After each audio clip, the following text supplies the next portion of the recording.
TNPSC தேர்வு அன்று அறிவிக்கையில் குறிப்பிடப்பட்டுள்ள தடை செய்யப்பட்ட பொருட்கள் அல்லது கருவிகள் வைத்திருப்போர் கண்டறியப்பட்டால் அவர்கள் தேர்வு எழுத அனுமதிக்கப்பட மாட்டார்கள். மேலும் அவர்களது விடைத்தாள் செல்லாததாக்கப்படுவதுடன் அவர்களது விண்ணப்பம் நிராகரிக்கப்படும். மேலும் தேர்வு எழுதுவதிலிருந்து விலக்கி வைக்கப்படுவர். வயது வரம்புச் சலுகை, கல்வித் தகுதி, தொழில்நுட்பத் தகுதி கோரும் தேர்வர்கள் அத்தகைய உரிமை கோரல்களுக்கான ஆதார சான்றுகளையும் ஆவணங்களையும் உரிய அரசாணைகளையும் நேர்வுக்கேற்ப பதிவேற்றம் செய்ய தவறினால் அவர்களது உரிமை கோரல்கள் உரிய நடைமுறைகளுக்கு பின்னர் நிராகரிக்கப்படும். தேர்வர்கள் 10ஆம் வகுப்பு பதிவு எண், சான்றிதழ் எண், தேர்ச்சி பெற்ற ஆண்டு, மாதம், பயிற்று மொழி மற்றும் சான்றிதழ் வழங்கிய குழுமம் ஆகிய விவரங்களை தவறாக பதிவு செய்திருப்பது கண்டறியப்பட்டால் தேர்வுக்கான இணையவழி விண்ணப்பம் எந்தவொரு நிலையிலும் உரிய நடைமுறைகளுக்கு பின்னர் நிராகரிக்கப்படும். தேர்வருடைய ஒருமுறை பதிவில் உள்ள விவரங்கள் தானாகவே போட்டித் தேர்விற்கு விண்ணப்பிக்கும் விண்ணப்பங்களில் நிரப்பப்படும் என்பதால் ஒருமுறை பதிவில் அளிக்கப்பட்ட விவரங்கள் தவறாக இருப்பின் அதன் விளைவாக அவர்களது இணையவழி விண்ணப்பம் உரிய நடைமுறைகளுக்கு பின்னர் நிராகரிக்கப்படலாம். தேர்வரின் புகைப்படமின்றி வேறு இயற்கை காட்சிகள், விலங்குகள், கட்டடங்கள் போன்ற பொருத்தமற்ற புகைப்படங்களை பதிவேற்றம் செய்யும் தேர்வர்களின் இணையவழி விண்ணப்பம் உரிய நடைமுறைகளுக்கு பின்னர் நிராகரிக்கப்படும். தேர்வர்களின் புகைப்படம் மற்றும் கையொப்பம் பதிவேற்றம் செய்யப்படாமலோ அல்லது பதிவேற்றம் செய்யப்படும் புகைப்படம் மற்றும் கையொப்பம் தெளிவாக இல்லாமலோ இருப்பின் இணையவழி விண்ணப்பம் உரிய நடைமுறைகளுக்கு பின்னர் நிராகரிக்கப்படும். தேர்வர்கள் தம்முடைய முந்தைய விண்ணப்பங்கள் தொடர்பான தகவல்களை மறைத்து விண்ணப்ப கட்டணம் செலுத்துவதிலிருந்து கட்டண விலக்கு தவறாக கூறும்பட்சத்தில் அவருடைய விண்ணப்பம் உரிய நடைமுறைகளுக்கு பின்னர் நிராகரிக்கப்படுவதுடன் தேர்வாணையத்தால் நடத்தப்படும் தேர்வுகளில் கலந்து கொள்வதிலிருந்து 1 வருட காலத்திற்கு விலக்கி வைக்கப்படுவார். இணையவழி விண்ணப்பத்துடன் நிர்ணயிக்கப்பட்ட கட்டணத்தை சரியான நேரத்தில் செலுத்த தவறினாலும் உரிய நடைமுறைக்கு பின்னர் விண்ணப்பம் நிராகரிக்கப்படும். இணையவழியில் தேர்வு கட்டணம் செலுத்தாமல் நேரடியாக செலுத்தும் வரைவு காசோலை, அஞ்சலக காசோலை போன்றவை ஏற்றுக்கொள்ளப்பட மாட்டாது. அத்தகைய விண்ணப்பங்கள் வழங்கப்பட மாட்டாது.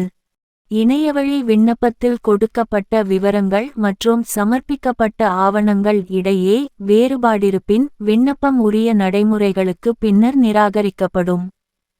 இணையவழி விண்ணப்பத்தில் நிலுவையிலுள்ள குற்றவியல் அல்லது ஒழுங்கு நடவடிக்கைகள் பற்றி தெரிவித்துள்ள தேர்வர்கள் அது தொடர்பான முதல் தகவல் அறிக்கையின் நகலை அல்லது குற்றக்குறிப்பாணை அல்லது காரணம் கேட்கும் குறிப்பாணையின் நகலை நேர்வுக்கேற்ப பதிவேற்றம் செய்ய தவறினால் விண்ணப்பம் உரிய நடைமுறைகளுக்கு பின்னர் நிராகரிக்கப்படும். தேர்வர்கள் தங்கள் மீதான குற்றவியல் நடவடிக்கைகளில் குற்றத்தீர்ப்பு அல்லது ஒழுங்கு நடவடிக்கைகளில் தண்டனை விதிக்கப்பட்டது தொடர்பாக தங்களது இணையவழி விண்ணப்பத்தில் தெரிவிப்பதுடன் கோரும்பொழுது தொடர்புடைய நீதிமன்ற ஆணை அல்லது விடுவிக்கப்பட்ட ஆணை அல்லது ஒழுங்கு நடவடிக்கை சார்ந்த குறிப்பாணையினை பதிவேற்றம் செய்ய வேண்டும். தவறினால் விண்ணப்பம் உரிய நடைமுறைகளுக்கு பின்னர் நிராகரிக்கப்படும். நிலுவையிலுள்ள ஒழுங்கு நடவடிக்கைகள் அல்லது குற்றவியல் நடவடிக்கைகள் தொடர்பான விபரங்களை தேர்வர் தேர்வாணையத்திற்கு தெரிவிக்க தவறினால் எவ்வித உள்நோக்கமுமின்றி இருந்தாலும் விண்ணப்பம் உரிய நடைமுறைகளுக்கு பின்னர் நிராகரிக்கப்படும் என தெரிவிக்கப்பட்டுள்ளது. இந்திய அரசின் அல்லது இந்தியாவில் உள்ள ஒரு மாநில அரசின் பணியில் அல்லது அதன் அதிகாரத்தின் கீழ் அமைக்கப்பட்டிருக்கும் அரசு சார்புள்ள நிறுவனங்கள் அல்லது பொதுத்துறை நிறுவனங்களில் நிரந்தர பணியில் இருக்கும் தேர்வர்கள் தங்களது பணி குறித்த விவரத்தினை தேர்வாணையத்திற்கு தெரிவிக்காமல் மறைக்கும் பட்சத்தில் அவரது விண்ணப்பம் உரிய நடைமுறைகளுக்கு பின்னர் நிராகரிக்கப்படும். தேர்வர்கள் இணைய வழி விண்ணப்பத்தினை சமர்ப்பித்த பின்னர் அரசு பணியில் சேர்ந்திருந்தால் தடையின்மை சான்றிதழையோ அல்லது குறைந்தபட்சம் அரசு பணியில் சேர்ந்த தகவலை தெரிவித்து தடையின்மை சான்றிதழ் கோரி விண்ணப்பிக்கப்பட்டுள்ளது என்ற ஓர் உறுதிமொழியினையோ பதிவேற்றம் செய்ய வேண்டும். தவறினால் விண்ணப்பம் உரிய நடைமுறைகளுக்கு பின்னர் நிராகரிக்கப்படும். தேர்வர்கள் அரசு பணியிலிருந்து நீக்கப்பட்டாலோ பணியரவு செய்யப்பட்டாலோ பணியிலிருந்து விலகியிருந்தாலோ அத்தகவலை தேர்வர் தனது ஒருமுறைப்பதிவு டேஷ்போர்ட் வாயிலாக தேர்வாணையத்திற்கு தெரிவிக்க வேண்டும். தவறினால் விண்ணப்பம் உரிய நடைமுறைகளுக்கு பின்னர் நிராகரிக்கப்படும்.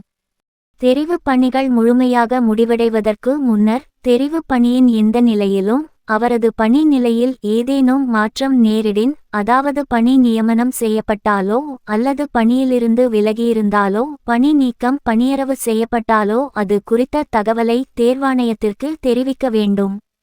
தவறினால் விண்ணப்பம் உரிய நடைமுறைகளுக்கு பின்னர் நிராகரிக்கப்படும்.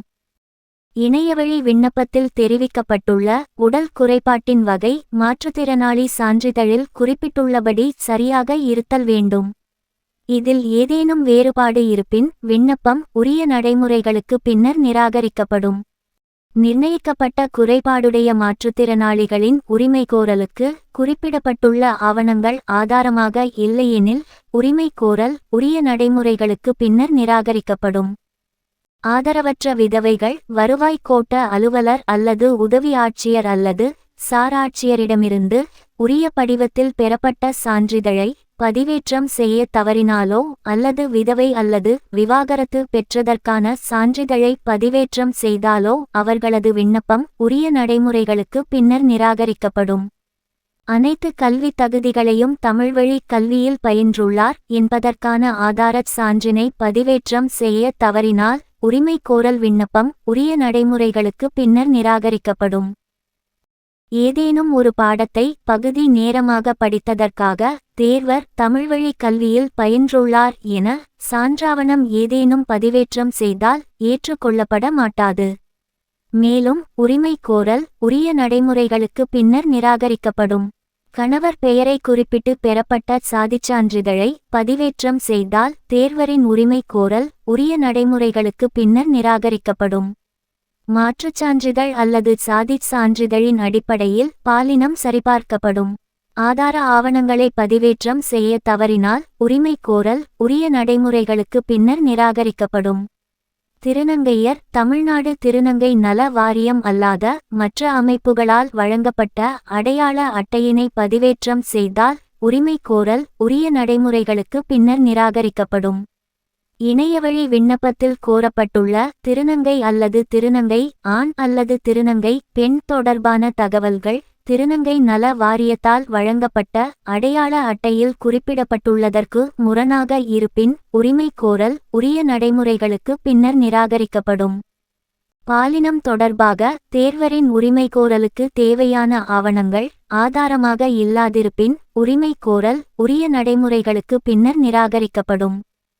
சாதிச்சான்றிதழ் வைத்துள்ள திருநங்கை தேர்வர் அவர்கள் பெற்றுள்ள சாதிச்சான்றிதழின் அடிப்படையில் இடஒதுக்கீடு வழங்குமாறு இணையவழி விண்ணப்பத்தில் விருப்பத்தேர்வு செய்திருந்தால் அவர்கள் தங்களது சாதிச்சான்றிதழை கட்டாயமாக பதிவேற்றம் செய்ய வேண்டும். தவறும்பட்சத்தில் அவர்களது உரிமைகோரல் உரிய நடைமுறைகளுக்கு பின்னர் நிராகரிக்கப்படும்.